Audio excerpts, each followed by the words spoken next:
जय श्री कृष्ण। आप सभी को अधिक मास कृष्ण पक्ष परमा एकादशी की ढेरों शुभकामनाएं। प्रिय भक्तों, आज परमा एकादशी का दिन है। आज आपको अवश्य ही श्रीमद् भागवत गीता का 7वां अध्याय श्रवण करना चाहिए। इसे सुन के इसका पुण्य अपने पितरों को अर्पित करना चाहिए। कारण क्या है?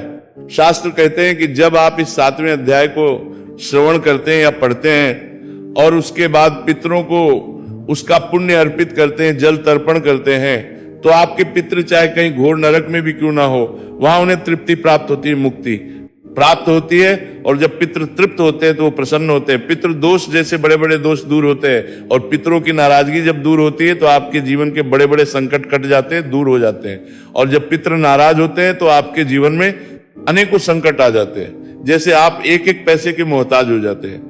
अनेकों प्रयास करने के बाद भी या तो व्यापार चलता नहीं, नौकरी मिलती ना मिलती है तो छूट जाती है। इसी प्रकार से संतान उत्पत्ति तक रुक जाती है। अकारण ही पति पत्नी में क्लेश होने लग जाता है, झगड़े होने लग जाते हैं, परिवार टूट जाते हैं। ये सब सूचक होते हैं पितृदोष के, पितरों की नाराजगी के। जब आप पितृ को गीता के 7वें अध्याय का पुण्य अर्पित करते हैं, जल तर्पण करते हैं, तो इससे उन्हें तृप्ति प्राप्त होती है और आपके जीवन के संकटों का नाश होता है। इसीलिए आपको प्रत्येक अमावस्या, संक्रांति और व्यतिपात आदि जो विशेष योग होते हैं उनमें इन कार्यों को करना चाहिए, क्योंकि इन दिनों पर इसका पुण्य बहुत अधिक है। तो आइए आज पुरुषोत्तम मास के कृष्ण पक्ष की जो विशेष एकादशी है, हम गीता के 7वें अध्याय का श्रवण करेंगे। विधि विधान से पितरों को उसका पुण्य अर्पित करेंगे और जल तर्पण करेंगे। आपसे निवेदन है कि वीडियो गीता के 7वें अध्याय का है तो कृपया एक बार लाइक अवश्य कर दीजिएगा। आप पितरों को भगवान कृष्ण गोलोक धाम में वासुदेव, इसके लिए कमेंट बॉक्स में अवश्य लिखिए जय श्री कृष्ण या ओम नमो भगवते वासुदेवाय। आप देख रहे हैं प्राचीन मार्ग टीवी, ज्योतिष संस्थान का प्रतिष्ठित यूट्यूब चैनल प्राचीन मार्ग टीवी। धार्मिक अगर चैनल पर नए हैं तो सब्सक्राइब कर लीजिए, क्योंकि एक प्रतिष्ठित ज्योतिष संस्थान का चैनल है। यहाँ जो जानकारी दी जाती है वो ज्योतिष शास्त्र और पंचांग पर आधारित होती है। आइए प्रिय भक्तों, अब भगवान वासुदेव का ध्यान करते हुए पाठ की ओर अग्रसर होते हैं। प्रातः काल स्नान आदि से निवृत्त होके स्वच्छ वस्त्र धारण करके और निमित्त कर्म करने के लिए, अपने पितृ को तृप्त करने के लिए, अपने भाग्य को परिवर्तित करने के लिए एक लौटा लीजिए तांबे का, उसमें थोड़ा सा गंगा जल भरिए, फिर शुद्ध जल भरिए, एक पत्ता तुलसी का डालिए, कुशा है तो कुशा डालिए और आसन लगा के दक्षिण दिशा की ओर मुख करके बैठ जाइए। हम गीता के 7वें अध्याय का पाठ करेंगे, वो पाठ श्रवण कीजिए। पाठ के बाद विधि विधान से संकल्प द्वारा इसका पुण्य पितरों को अर्पित करेंगे। ये पाठ के बाद की क्रिया है तो हम पाठ के बाद कराएंगे। और फिर इस जल से तर्पण करना है मंत्र सहित, वो भी हम पाठ के बाद आपसे तर्पण कराएंगे। अभी भगवान श्री कृष्ण का ध्यान करते हुए 7वें अध्याय का पाठ करते हैं। आप श्रवण कीजिए। बोलिए श्री कृष्ण भगवान की जय। अथ श्रीमद् भागवत गीता 7वां अध्याय प्रारंभ। भगवान बोले, हे पार्थ, अनन्य प्रेम से मुझ में आसक्त चित्त तथा अन्य भाव से मेरे परायण होकर योग में लगा हुआ, तू जिस प्रकार से संपूर्ण विभूति, बल, ऐश्वर्य आदि गुणों से युक्त सबके आत्मरूप मुझको संशय रहित जानेगा, उसको सुन मैं तेरे लिए। इस विज्ञान सहित तत्व ज्ञान को संपूर्णता कहूंगा, जिसको जान संसार में फिर और कुछ भी जानने योग्य शेष नहीं रह जाता। भगवान श्री कृष्ण अर्जुन को समझाते हुए कहते हैं कि हे अर्जुन, तुम्हारा मेरे प्रति ये जो गहरा प्रेम है, ये जो तुम्हारा समर्पण है, इसी से मैं अत्यंत प्रभावित हूं। इसीलिए आज मैं तुम्हें वो ज्ञान देने जा रहा हूं, वो तत्व ज्ञान देने जा रहा हूं, जिसको जानने के बाद, सुनने के बाद तुम जान पाओगे कि इस सृष्टि का कर्ता, धर्ता, रचयिता सब कुछ मैं ही हूं। और तुम ये भी जान पाओगे कि मेरे होने से ही ये सृष्टि है। हे अर्जुन, आज मैं जो तुम्हें ज्ञान देने जा रहा हूं ना, उसके बाद इस संसार में कुछ भी जानने योग्य शेष ही नहीं रह जाएगा। मनुष्य, हे अर्जुन, हजारों मनुष्यों में कोई एक मेरी प्राप्ति के लिए यत्न करता है, और उन यत्न करने वाले योगियों में भी कोई एक मेरे परायण होकर मुझको तत्व से अर्थात यथार्थ रूप से जानता है। भगवान कृष्ण कहते हैं कि अर्जुन, ये जो लोक है ना, भूमंडल है, इस पर अनेकों जीव हैं, अनेकों मनुष्य हैं, पर उनमें से सभी मुझे पाना नहीं चाहते, मुझे जानना नहीं चाहते। कोई विरले होते हैं जिनके भीतर ये जागृति आती है कि वो मुझे समझना चाहते हैं, जानना चाहते हैं और वो मुझको भजते हैं। और उन विरलों में भी कोई एक होता है जो मुझे यथार्थ रूप से जान पाता है, अन्यथा सब तो जान भी नहीं पाते। हे अर्जुन, पृथ्वी, जल, अग्नि, वायु, आकाश, मन, बुद्धि और अहंकार भी इस प्रकार से, ये 8 प्रकार के भेदों वाली तो अपरा अर्थात मेरी जड़ प्रकृति है। और हे महाभाव, इससे दूसरी को जिससे ये संपूर्ण जगत धारण किया जाता है, मेरी जीव रूपा अपरा अर्थात चेतन प्रकृति। जान भगवान कृष्ण कहते हैं कि मेरी 2 प्रकार की प्रकृतियां हैं। एक चेतन जड़ प्रकृति जो है, उसमें पृथ्वी, जल, अग्नि, वायु, आकाश, मन और बुद्धि आती है, और जो इस संसार को धारण करती है, इस जगत को धारण करती है। मेरी जो जीव रूपा प्रकृति है, वो इसका भरण पोषण और धारण करती है। कहते हैं कि हे अर्जुन, तू ऐसा समझ कि संपूर्ण भूत इन दोनों प्रकृतियों से ही उत्पन्न होने वाले हैं, और मैं तथा प्रलय हूं, अर्थात संपूर्ण जगत का मूल कारण हो। भगवान कृष्ण कहते हैं कि जितने भी जीव हैं, जितने भी शरीर हैं, ये सब इन 2 प्रकृतियों से ही उत्पन्न होते हैं। जो ऊपर अभी बताई भगवान ने 2 प्रकार की प्रकृति, जड़ और चेतन, इन्हीं से उत्पन्न होते हैं। और संपूर्ण जगत का उत्पत्ति करता, पालन करता और प्रलय करता मैं ही हूं, अर्थात भगवान वासुदेव ही हैं। कहते हैं कि जगत के होने का मूल कारण मैं ही हूं, अर्थात भगवान वासुदेव। कृष्ण ना हो तो ये जगत ही ना होगा।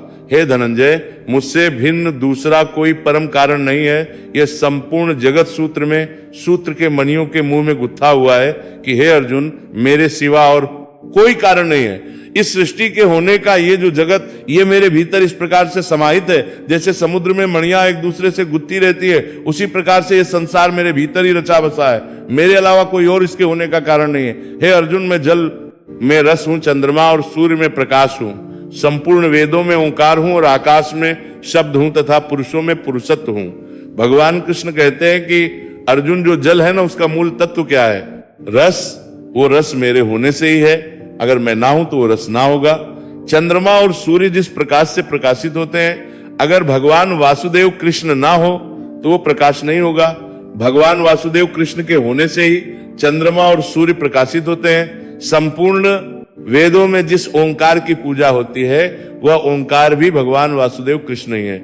और आकाश में जो शब्द गुंजायमान होते हैं, वो शब्द भी भगवान के ही कारण है। और पुरुषों में जो पुरुषत्व होता है, जिसकी महिमा गाई जाती है, वो पुरुषत्व भी कोई और नहीं, भगवान है। वासुदेव के होने के कारण ही है। मैं पृथ्वी में पवित्र गंध, अग्नि में तेज तथा संपूर्ण भूतों में उनका जीवन हूं। भगवान कृष्ण पृथ्वी है, पृथ्वी का मूल तत्व होता है। प्रिय भक्तों, उसकी गंध सौंधी जो खुशबू आती है, तो पृथ्वी का जो मूल तत्व गंध है, वो भगवान नारायण के कारण ही है। और अग्नि में जो तेज होता है, जो जलाता है, वो तेज भी कोई और नहीं, भगवान वासुदेव कृष्ण के कारण ही है। तथा संपूर्ण भूतों में उनका जीवन हो। ये जितने भी शरीर है, चाहे वो किसी भी प्रकार के हो, किसी भी योनि के हो, जलचर वानता है, वन है, जीव है, जंतु हैं, जल में रहने वाले, वन में रहने वाले हैं, मनुष्य हैं, पशु हैं, पक्षी हैं, जितने भी जीव हैं, ये शरीर हैं, उन सब में जीव कौन है? उनमें जीवन भगवान नारायण के कारण ही है। अगर भगवान नारायण ना हो तो उनमें जीवन नहीं होगा। और तपस्वियों में जो तप है, वो भी भगवान वासुदेव के कारण ही है। कहते हैं, हे अर्जुन, तुम संपूर्ण का सनातन बीज मुझको ही जाना जाए।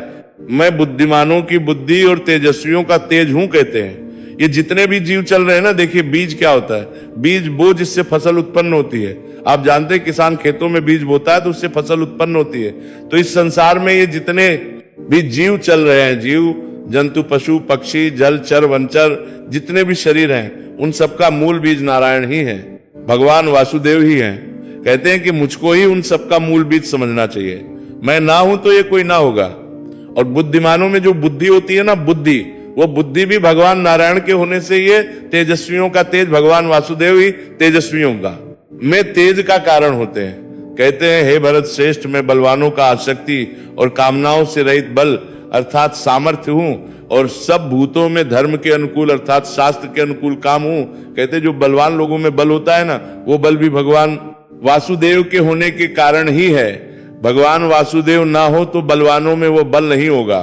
कामनाओं से रहित सामर्थ्य, और जो बल है वो भगवान के होने के कारण ही है। और भी जो सत्वगुण से उत्पन्न होने वाले भाव है, जो रजोगुण से उत्पन्न होने वाले भाव है, तमोगुण से होने वाले भाव है, उन सबको तो मुझसे ही होने वाले हैं, ऐसा जान। परंतु वास्तव उनमें मैं और वे मुझ में नहीं है। भगवान कृष्ण कहते हैं कि हे अर्जुन, सतगुण से उत्पन्न होने वाले जो भाव हैं, रजोगुण से होने वाले भाव हैं या तमोगुण से होने वाले भाव हैं, वो सब मुझसे ही उत्पन्न होने वाले हैं, ऐसा जानना चाहिए। परंतु वास्तविकता यह है कि ना तो वो मेरे भीतर विद्यमान है और ना मैं उन 3 गुणों में वास करता हूं। यही कारण है कि जिनमें ये 3 गुण होते हैं उन्हें मुक्ति प्राप्त नहीं होती, इसीलिए पर उठना पड़ता है। भगवान वासुदेव को ये तीनों गुणों में वास करने में तनिक भी अच्छा नहीं लगता, वो वास ही नहीं करते। कहते हैं गुणों के कार्य रूप सात्विक, राजस और तामस, इन तीनों प्रकार के भावों से ये सारा संसार प्राणी समुदाय मोहित हो रहा है। इसलिए इन तीनों गुणों से परे मुंह अविनाशी को नहीं जानता। भगवान कृष्ण कहते हैं कि हे अर्जुन, ये सत, रज और तम 3 प्रकार के जो गुण कहे हैं ना, मैंने 3 प्रकार के जो भाव कहे हैं, ये सारा संसार जो है इन 3 गुणों के प्रभाव में इस प्रकार से रच बस गया है कि इनको बाकी कुछ दिखाई नहीं देता। ये पूरा संसार प्राणी समुदाय इसी से मोहित हुआ रहता है और यही कारण है कि इन तीनों गुणों से परे मुझे अविनाशी को नहीं देख पाते। क्यों? क्योंकि भगवान वासुदेव इन तीनों गुणों से परे है। उनको अगर जानना है, भगवान विष्णु को भजना है, भगवान वासुदेव को जानना है, तो आपको इन तीनों गुणों से परे होना होगा। देवी हो सा गुणमयी मम माया द्रत्य मामेवा माया। हे अर्जुन, क्यों? क्योंकि यह अलौकिक अर्थात अति अद्भुत त्रिगुणमयी मेरी माया बड़ी दुष्ट है। परंतु जो पुरुष केवल मुझको ही निरंतर भजते हैं, भगवान कृष्ण कहते हैं कि ये जो मनुष्य है मुझे क्यों नहीं जान पाता, क्यों नहीं देख पाता, इसका कारण है मेरी त्रिगुणमयी मेरी माया। मेरी जो माया है 3 गुणों वाली, ये बड़ी कठोर है अर्जुन। ये माया सबको मोह जाल में फंसा के रखती है, सबको इस प्रकार से प्रभावित करके रखती है कि उस मोह जाल से ये मनुष्य बाहर ही नहीं निकल पाता। और इसी कारण से मुझे जान नहीं पाता, मुझे जान नहीं पाता तो मुझे भज नहीं पाता। परंतु हे अर्जुन, फिर भी जो केवल मुझको ही निरंतर भजते रहते हैं, वे इस माया को उल्लंघन कर जाते हैं। कहते हैं ऐसा नहीं है कि कोई मुझे भज ही नहीं पाता है, मुझे जान ही नहीं पाता। कुछ ऐसे विरले मनुष्य भी होते हैं जो इस माया के भाव से, प्रभाव से बाहर निकल पाते हैं। और जो मनुष्य इस माया से बाहर निकल पाते हैं, जो मुझे भजते हैं, वो मुझे प्राप्त हो जाते हैं। वे इस माया का भी उल्लंघन कर जाते हैं, जो मुझे भज लेते हैं। वो मनुष्य इस माया के प्रभाव से बाहर हो जाते हैं और इस संसार से तर जाते हैं। हे अर्जुन, माया के द्वारा जिनका ज्ञान हरा जा चुका है, ऐसे आसुर स्वभाव को धारण किए हुए मनुष्यों में नीच दूषित कर्म करने वाले मूढ़ लोग मुझको नहीं भजते। भगवान श्री कृष्ण के अर्जुन, ये जो मनुष्य है ना, जब इन पर माया का प्रभाव हो जाता है, माया के प्रभाव में आ जाते हैं, उन 3 गुणों के प्रभाव में आ जाते हैं, तो ऐसे मनुष्यों का जो स्वभाव है वो असुरों के जैसा हो जाता है। और जब इनका स्वभाव आसुरी हो जाता है, असुरों के जैसा हो जाता है, तो ये मनुष्य नीच कर्म करने लगते हैं, दूषित कर्म करने लगते हैं। और जब ये नीच और दूषित कर्म करने लगते हैं ना, तो ऐसे लोग मूर्ख हो जाते हैं और वो भगवान वासुदेव को नहीं भजते, भगवान कृष्ण को नहीं भजते, भगवान नारायण को नहीं भजते। हे भरतवंशियों में श्रेष्ठ अर्जुन, उत्तम कर्म करने वाले अर्थार्थी, अर्थ, जिज्ञासु और ज्ञानी, ऐसे 4 प्रकार के भक्तजन मुझे भजते हैं। भगवान श्री कृष्ण अपने भक्तों का एक विशेषता बता रहे हैं कि किस प्रकार के उनके भक्त हैं। कहते हैं कि अर्थार्थी, अर्थ, जिज्ञासु और ज्ञानी, ये 4 प्रकार के भक्त हैं उनके, जो उनको भजते हैं। उनमें भी नित्य मुझ में एक ही भाव से स्थित अनन्य प्रेम वाला ज्ञानी भक्त, ये अति उत्तम है। क्यों? क्योंकि मुझको तत्व से जानने वाले ज्ञानी को मैं अत्यंत प्रिय हूं और वह ज्ञानी मुझे अत्यंत प्रिय है। भगवान श्री कृष्ण कहते हैं कि 4 प्रकार के भक्त हैं उनके, उनमें भी जो ज्ञानी भक्त है ना, वो उन्हें सबसे अधिक प्रिय है। कहते हैं सर्व, कहते हैं ये सभी उदार हैं, परंतु ज्ञानी तो साक्षात मेरा स्वरूप ही है। ऐसा है, ऐसा भगवान वासुदेव का कहना है कि जो ज्ञानी भक्त है वो साक्षात भगवान का स्वरूप है।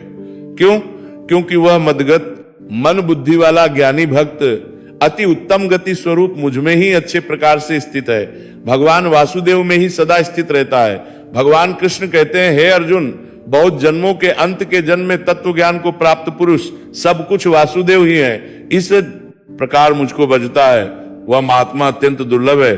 कहते हैं कि ऐसी जीवात्मा का मिलना, देखिए प्रिय भक्तों, ये जो जीवात्मा है ना, इसके हजारों जन्म होते हैं। एक जीवात्मा हजारों बार जन्म लेती है, पर अपने अंत के जन्म में भी ये जीवात्मा जान पाए कि सृष्टि के कर्ता, धर्ता, रचयिता सब कुछ भगवान वासुदेव ही हैं। ऐसी जीवात्मा का मिलना अत्यंत दुर्लभ है। बड़ी विरली जीवात्माएं होती हैं, लोग होते हैं जो इतना जान पाते हैं उन भोगों की कामना द्वारा जिनका ज्ञान हरा जा चुका है। वे लोग अपने स्वभाव से प्रेरित होकर उस नियम को धारण करके अन्य देवताओं को भोजते हैं, अर्थात पूजते हैं। भगवान कृष्ण कहते हैं कि हे अर्जुन, भोगों की कामनाओं में मनुष्य सदा लगा रहता है। ये जो मनुष्य है ना, ये माया के प्रभाव से भोगों में डूबा रहता है। भोगों से अभिप्राय क्या है? भोगों से अभिप्राय मनुष्य की इच्छाएं। मुझे ये पाना, मुझे ये करना है, मुझे ये चाहिए, मुझे वो चाहिए। जिसके पास धन नहीं उसे धन की लालच, जिसके पास धन है उसको और अधिक धन का लालच। कामना, किसी को संतान की कामना, किसी को स्त्री की कामना, किसी को ऊंचे पद की कामना, किसी को व्यवसाय की कामना। तो मनुष्य सदा कामनाओं में डूबा रहता है। उसकी इच्छाएं जो है ना, वो कभी पूरी ही नहीं होती। एक इच्छा पूरी होती है, 10 और जागृत हो जाती है। तो कहते हैं कि कामनाओं के द्वारा इस मनुष्य के चित्त का, ज्ञान का हरण हो चुका है, और इसी वो अपने स्वभाव से प्रेरित होकर अब उसका, क्योंकि स्वभाव ऐसा हो गया है, अलग अलग कामनाओं को पूरा करने में लगा रहता है, इसीलिए उस नियम को धारण करके अन्य देवताओं को भजते हैं। ये क्या करते हैं कि कभी उस देवता को भजेंगे, इनको लगेगा इस कामना की पूर्ति ये देवता करेंगे, तो उस देवता को पूजने लग जाते हैं। फिर कोई कहता है कि इस कामना की पूर्ति ये देवता करेंगे, तो उस कामना को पूरा करने के लिए उस देवता को भजने लग जाता है। तो ये मनुष्य अन्य देवताओं को भजने लग जाता है। अपनी कामनाओं की पूर्ति के जो सकाम भक्त जिस देवता के स्वरूप को श्रद्धा से पूजना चाहता है, उस भक्त की श्रद्धा को मैं उसी देवता के प्रति स्थिर कर देता हूं। तो यहाँ पे भगवान जो बता रहे हैं, वो कहना चाह रहे हैं कि देखिए, भक्ति ना 2 प्रकार की होती है। एक होती है सकाम भक्ति, एक होती है निष्काम भक्ति। आजकल भक्ति हो ही नहीं रही है, मैं ऐसा मानता हूं। अब आप कहेंगे पंडित जी भक्ति तो बहुत हो रही है, आप मंदिरों में जाओ भीड़ बहुत है, आप धार्मिक स्थल पे जाओ पैर रखने को जगह नहीं, ट्रेन में सीट नहीं, बस में सीट नहीं, इतनी भक्ति है। पर वो सब सकाम भक्ति है, जिसके विषय में भगवान कृष्ण यहाँ कह रहे हैं कि ये जो मनुष्य है ना, वो कामनाओं की पूर्ति के लिए भक्ति करता है। हे देवी माँ, मुझे पोता दे दो, मैं आपके दर पे दर्शन के लिए आऊंगी, सोने का या चांदी का छत चढ़ाऊंगी, आपका पाठ रखवाऊंगी, जगराता करवाऊंगी, मेरे बेटे की शादी करवा दो, बेटी की शादी करवा दो, नौकरी लगवा दो, मेरा व्यापार चलवा दो। भगवान, मैं आपके दर पे इतनी परिक्रमा करूंगा या परिक्रमा करूंगी, ये कामनाएं ना, इन इच्छाओं की पूर्ति के लिए तो हम भक्ति कर रहे हैं। आप देख लीजिए, किसी भी स्थल पे आप जाएंगे, या तो कामनाओं की पूर्ति करवाने के लिए आए हैं, वो भगवान से प्रार्थना करने, या कामनाएं पूरी हो गई हैं, वो इसलिए आए हैं कि हमने भगवान से ये मांगा था, वो भगवान ने दे दिया, इसलिए भगवान के दर्शन के लिए आए हैं। कोई इस उद्देश्य से जा ही नहीं रहा कि प्रभु बस आपकी कृपा मुझ पर रहे, मैं तो आपकी शरण में हूं, आप सदा अपने चरणों में मुझे स्थान देते रहना। इस निष्काम भाव से कोई जा ही नहीं रहा, सब कोई ना कोई कामना लेके जा रहा है। भगवान कहते हैं कि जो कामनाओं में लगे हुए मनुष्य है ना, जब ये इस प्रकार से अन्य देवताओं को भजते हैं, तो भगवान श्री कृष्ण कुछ ऐसा करते हैं जिससे कि वो उन देवता प्रति और अधिक समर्पित हो जाते हैं। आपने किसी देवता को पूजा, तो भगवान कुछ ऐसा करेंगे जिससे कि आपकी श्रद्धा उसी देवता में और बढ़ जाएगी। आप कहेंगे जी क्या करते हैं? भगवान कहते हैं कि आपने जो भी उस देवता से मांगा, वह पुरुष उस श्रद्धा से युक्त होकर उस देवता का पूजन करता है, और उस देवता से मेरे द्वारा विधान किए हुए उन इच्छित भोगों को निसंदेह प्राप्त करता है। भगवान कृष्ण कहते हैं कि आप जब उस देवता से कुछ मांगते हैं ना, तो उसके भोग का निर्धारण अर्थात उसका फल तो आपको भगवान विष्णु के द्वारा ही दिया जाता है, परंतु भगवान विष्णु स्वयं ना देके उस देवता के से आपको देते हैं। तो इससे क्या होता है, आपको लगता है कि उसी देवता ने ये दिया है, और आपकी श्रद्धा उस देवता के प्रति और अधिक बढ़ जाती है। ये भगवान विष्णु करते हैं, कहते हैं कि वो उस देवता के माध्यम से दे देते हैं, जबकि विधान वो भगवान नारायण के द्वारा ही होता है, और इससे उस देवता के प्रति आपकी श्रद्धा और अधिक बढ़ जाती है। भगवान कृष्ण कहते हैं परंतु उन अल्प बुद्धि वालों का वो जो फल है वो नाशवान है, तथा वे को पूजने वाले देवताओं को प्राप्त होते हैं, और मेरे भक्त चाहे जैसे ही बजे मुझे ही प्राप्त होते हैं। भगवान कृष्ण कहते हैं कि ये जो भक्त मांगते हैं ना सकाम भक्ति में, ये तो आज नहीं तो कल नष्ट हो जाना है, अंत में मुझे वही प्राप्त होता है जो मेरा भक्त होता है। बाकी जो भक्त हैं वो अन्य देवताओं को प्राप्त होते हैं, अर्थात उनकी मुक्ति नहीं होती है। बुद्धिहीन पुरुष मेरे, अनुत्तम अविनाशी परम भाव को ना जानते हुए मन इंद्रियों से परे मुझसे चिरानंदन परमात्मा को मनुष्य की भांति जन्मकर व्यक्ति भाव को प्राप्त हुआ। मानते हैं, कहते हैं कि हे अर्जुन, ये जो मनुष्य है ना बुद्धिहीन है, इसको लगता है कि मैं भी मनुष्य की भांति जन्म लेता हूं, जन्म के फिर मृत्यु को प्राप्त होता हूं, मुझे भी ये जन्मने और मरने वाला ही समझते हैं ना। हम प्रकाश कहते हैं कि मैं अपनी योग माया से छिपा हुआ, मैं सबके प्रत्यक्ष नहीं होता, इसलिए ये अज्ञानी जन्म माया से। समुदाय मुझे जन्म रहित अविनाशी परमेश्वर को नहीं जानता, अर्थात मुझको जन्म मरने वाला समझता है। भगवान कृष्ण कहते हैं कि मैं अपनी योग माया से सदा छुपा रहता हूं, सबके सामने आता नहीं, तो लोगों को लगता है कि मैं भी जन्म के मृत्यु को प्राप्त हो जाता हूं। हे अर्जुन, पूर्व में व्यतीत हुए और वर्तमान में स्थित तथा आगे होने वाले सब भूतों को मैं जानता हूं, परंतु मुझको कोई भी श्रद्धा और भक्ति रहित पुरुष नहीं जानता। कहते हैं कि क्या होने वाला है, क्या हो रहा है, सब मैं जानता हूं, पर मुझे वही जानता हूं पाता है जो सच्ची श्रद्धा और भक्ति रखता हूं। हे भरतवंशी, अर्जुन, संसार में इच्छा और द्वेष से उत्पन्न, सुख दुख आदि रूप से उत्पन्न संपूर्ण प्राणी अत्यंत अज्ञानता को प्राप्त हो रहे हैं। कह रहे हैं कि जो मनुष्य है ना, ये सुख और दुख के बीच में जो जाल है उसमें फंसा रहता है, सुख और दुख के द्वंद्व रूप में इस मोह में ही सदा फंसा रहता है और अज्ञानता को प्राप्त होता रहता है। परंतु निष्काम भाव से श्रेष्ठ कर्मों का आचरण करने वाले जिन पुरुषों का पाप नष्ट हो गया है, वे राग द्वेष जनित द्वंद्व रूप मोह से मुक्त दृढ़ निश्चय भक्त मुझको सब प्रकार से बचते हैं। जिनका भाव है, जो निष्काम भाव से काम कर रहे हैं, पूजन कर रहे हैं, भक्ति कर रहे हैं, कर्मों का आचरण कर रहे हैं, श्रेष्ठ कर्मों का, ऐसे लोगों का पाप जो है ना नष्ट हो जाता है, उनका चित्त शुद्ध हो जाता है।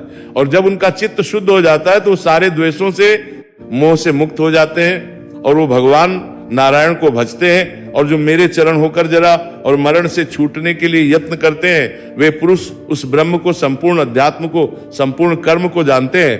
कहते हैं कि जो इस जन्म मृत्यु के चक्र से छूटना चाहते हैं, जिनको इसका ज्ञान हो गया है ना, वो सब संपूर्ण कर्म को जानते हैं। उनको पता है कि क्या कर्म करना है और क्या नहीं करना है। और वो मेरी शरण आकर जो पुरुष अधिभूत और अधिदेव के सहित तथा अधियज्ञ के सहित मुझे अंत काल में भी जानते हैं, वे युक्त चित्त वाले पुरुष मुझे जानते हैं, अर्थात प्राप्त होते हैं। हे अर्जुन, यदि कोई जीवात्मा अंत समय में भी मुझे भज लेता है, मेरी शरण आ जाता है, तो मैं उसे भी तार देता हूं कि भी मुक्ति हो जाती है, वो भी मेरे धाम को प्राप्त कर लेता है। योग शास्त्री श्री कृष्ण अर्जुन सप्तमो अध्याय बोलिए, श्री कृष्ण भगवान की जय भक्तों। इसी के साथ ये अध्याय यहां पूर्ण होता है। भगवान का संदेश है कि हमें निष्काम भक्ति की ओर जाना चाहिए, सकाम भक्ति को छोड़ना चाहिए, तभी हमारा कल्याण होगा और प्रभु का परम धाम हमें प्राप्त होगा। अब आप लोटे को हाथ में उठा लीजिए और संकल्प करते हुए प्रार्थना कीजिए कि हे भगवान, मैंने अभी जो गीता का 7वां अध्याय सुना है, इसका जो भी पुण्य आज एकादशी पर उत्पन्न होता है, वह संपूर्ण पुण्य मैं अपने सभी पितरों को अर्पित करता हूं। यह पुण्य उन्हें प्राप्त हो और वो इससे तृप्त हो, तृप्त हो, तृप्त हो। आप सभी पुण्यों को सभी पितरों के लिए बोल सकते हैं, या आप किसी एक विशेष पितृ जिसकी आपको लगता है कि मुक्ति की संभावना कम रही हो। कई बार किसी की मृत्यु एक अलग ही में हुई होती है, तो आप उनको भी अर्पित कर सकते हैं। इसके बाद एक बड़ा पात्र ले लीजिए, लोटे को उल्टे हाथ में पकड़िए, सीधे हाथ में अंगूठा और उंगली के बीच का जो क्षेत्र है उसे पितृ तीर्थ कहते हैं। वहां से इस जल को दूसरे पात्र में छोड़िएगा। उल्टे हाथ में लोटा पकड़िए, जल हाथ पे लगाते हुए गिराते हुए दूसरे पात्र में जाना चाहिए। हम मंत्र पढ़ते हैं, ओम ह्रीं श्रीं क्लीं स्वधा देव्ये स्वाहा, ओम ह्रीं श्रीं क्लीं स्वधा देव्ये स्वाहा, ओम ह्रीं श्रीं क्लीं स्वधा देव्ये स्वाहा। इस प्रकार से आप इस जल का तर्पण करें, पितरों से प्रार्थना करें कि हे मेरे पितरों, मैंने आपको गीता का 7वें अध्याय का पुण्य अर्पित किया, उसे आप स्वीकार करें, ग्रहण करें, और यह जल तर्पण आपके निमित्त किया, इसे आप ग्रहण करें। तृप्त हो, तृप्त हो, तृप्त हो। आप जहां भी हैं हमें आशीर्वाद दें, हमारे जो संकट हैं उनको दूर करें और हमारा उद्धार करें। इस प्रकार से आप प्रार्थना करें। ये जो जल है इसको आप पीपल में अर्पित कर दीजिएगा। पीपल में, क्योंकि आज गुरुवार का दिन है, अर्पित कर सकते हैं। इसके लिए जो समय होता है, सर्वोत्तम समय कहा गया है कुतुब काल का, जो कि भारत में रहेगा 11:40 से और 12:20 के बीच में।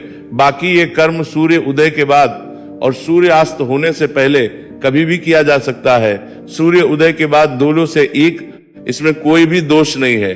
तो आप किसी प्रकार की शंका ना रखें, पाठ सुने और फिर पितरों को अर्पित करें। और आज गीता के 15वें अध्याय को सुनने की भी बड़ी महिमा है, हमने आपके लिए अपलोड किया है, उसका भी लाभ लीजिएगा। भगवान कृष्ण सब पर कृपा करें। हरे कृष्ण।